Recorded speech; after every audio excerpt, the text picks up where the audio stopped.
अस्सलामुअलैकुम। मैं मोहम्मद उमैर ज़िला पाकपतन बोलदा पिया। मैं इत्थे मठियाई दी दुकान ते काम करना जी। मेरे निक्के निक्के 3 बच्चे न जी। मैं मोटरसाइकिल तो डट्ठा सू जी, मेरी छूनी टुट गई है तो मैं वजनी काम कर नहीं सकना जी। जिंदी वजह तो इत्थे मेरी 400 रुपये दिहाड़ी है जी।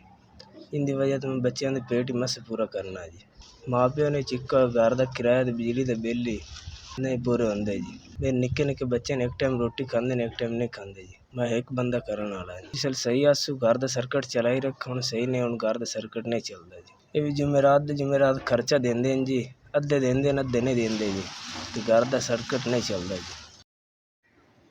SVS ਤੁਹਾਡਾ ਸ਼ੁਕਰੀਆ, ਤੁਹਾਡੀ ਮਿਹਰਬਾਨੀ, ਤੁਹਾਡੀ ਤਰਫ ਮੈਨੂੰ 5000 ਮਿਲ ਗਏ ਜੀ। ਅੱਲਾ ਪਾਕ ਕੰਪਨੀ ਸਾਰੀ ਜ਼ਿੰਦਗੀ ਚੱਲਦੀ ਰਹੇ, ਗਰੀਬਾਂ ਦੇ ਔਖੇ ਵੇਲੇ ਕੰਮ ਹੁੰਦੀ।